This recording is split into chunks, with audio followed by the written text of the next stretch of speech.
कहानियां सिर्फ किस्से या शब्द नहीं होते, वो होते हैं एहसास, कभी कभी इमोशंस और कभी मोटिवेशन। जी हां, आज की कहानी भी ऐसी ही मोटिवेशन से भरपूर है।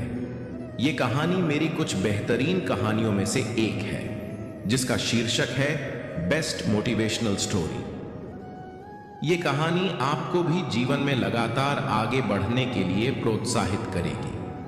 शास्त्रों पुराणों में बताया गया है कि मनुष्य धरती पर रहकर जो भी अच्छे या बुरे कर्म करते हैं, उन सभी कर्मों का लेखा जोखा मृत्यु के बाद होता है और उसके अनुसार सजा और पुनर्जन्म मिलता है।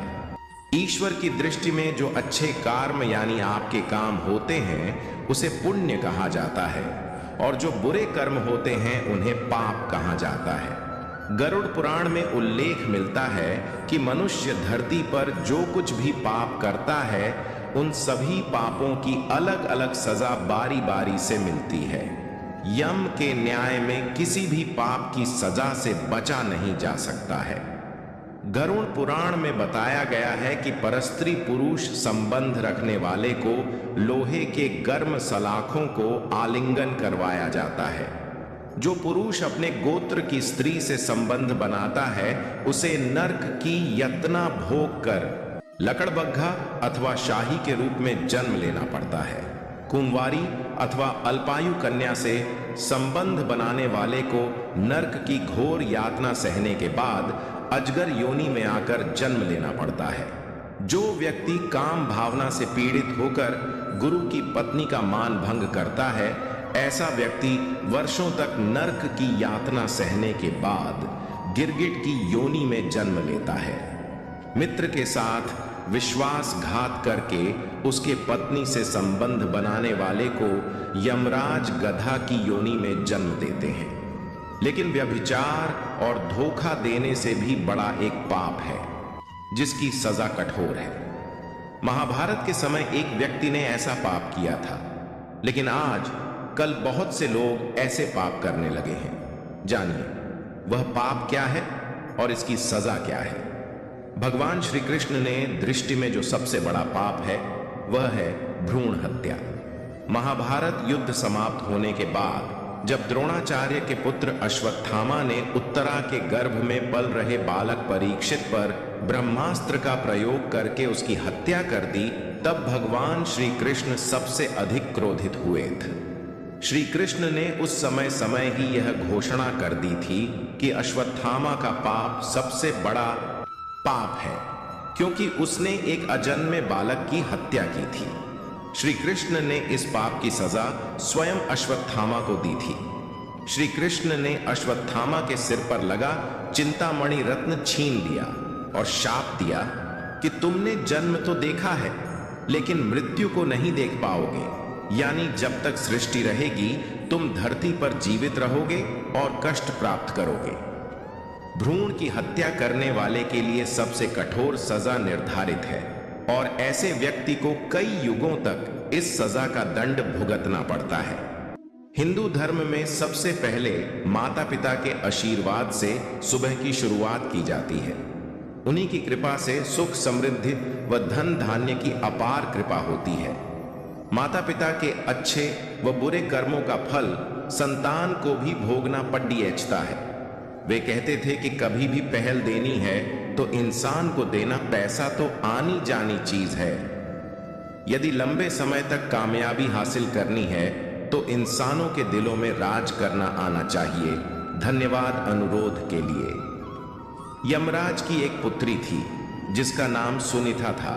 बचपन से ही अपने पिता को उसने पापियों को दंड देते देखा था, लेकिन उसे पाप और पुण्य का अंतर बाल्यावस्था में नहीं पता था, तो अकारण ही वो किसी को भी मारने लगती या कार्य में बाधा उत्पन्न करती। यमराज भी उसे बालिका समझ कुछ भी नहीं समझाते और उसके उदंड पर आनंदित होते, सोचते बड़ी होकर समझ जाएगी। एक दिन सुनीता एक गंधर्व कुमार को, जो अपनी आराधना में योग मुद्रा में लीन थे, खेल खेल में अकारण कोड़े से उन्हें मारने लगी। गंधर्व कुमार पीड़ा से छटपटाता तो वह खुशी से उछल पड़ती। अक्सर वो ऐसा ही करती। जब ये सब गंधर्व कुमार के लिए असहनीय हो गया तो उन्होंने सुनीता को क्रोध में शाप दे दिया, तू धर्मराज की बेटी है, तेरा विवाह एक आशी पुत्र से होगा, तेरी एक योग्य संतान भी होगी, पर तेरे इन दुष्ट कर्मों का अंश उसमें व्याप्त रहेगा। यमराज को जब पता चला तो उन्हें अपनी बेटी को सही और गलत न समझाने का दुख हुआ। उन्होंने कहा, बेटी, निर्दोष तपस्वी को पीटकर तुमने अच्छा काम नहीं किया, बुरे कर्मों को करने के कारण तुम्हें यह शाप मिला है। समय आगे चला और सुनीता जवान हुई, मगर श्राप के कारण कोई उससे विवाह के लिए तैयार न था। तो रंभा अप्सरा ने उसे मोहिनी विद्या सिखा दी। अब उसे किसी को भी मोहित करने की विद्या सिद्ध हो गई। एक दिन रंभा उसे अपने साथ लेकर वर की खोज में निकली। एक नदी के तट पर उसने अत्रि कुमार अंग को देखा। सुनीता अंग को देखते ही उस पर मोहित हो गई। रंभा की माया तथा अपनी मोहिनी विद्या के बल पर उसने अंग को भी मोहित कर लिया। दोनों को एक दूसरे पर आसक्त जानकर रंभा ने दोनों का गंधर्व विवाह करवा दिया। दोनों सुखपूर्वक रहने लगे।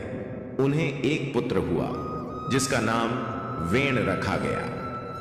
आरंभ में तो वेण अपने पिता समान धार्मिक और सदाचारी था, परंतु मां का एक दुर्गुण उसमें आया और श्राप के कारण बड़ा होने पर वह दुराचारी और नास्तिक बन गया।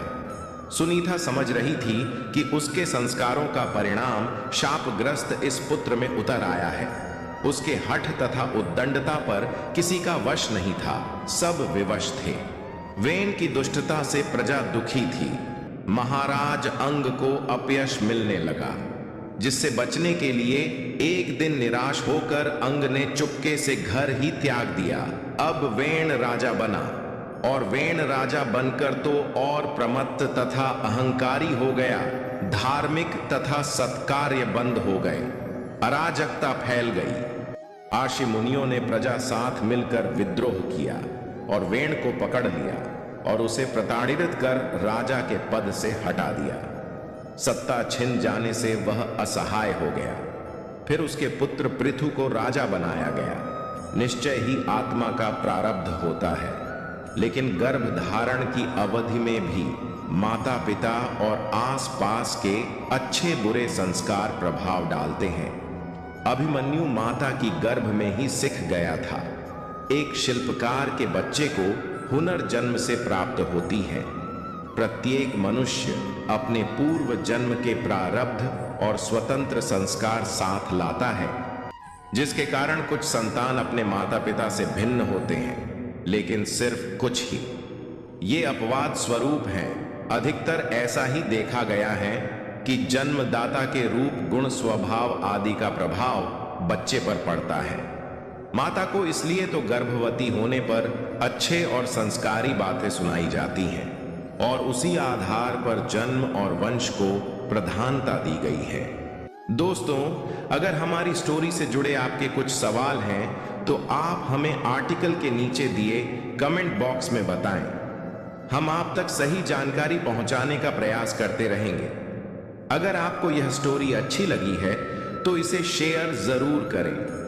ऐसी ही अन्य स्टोरी सुनने के लिए जुड़े रहें हर जिंदगी से।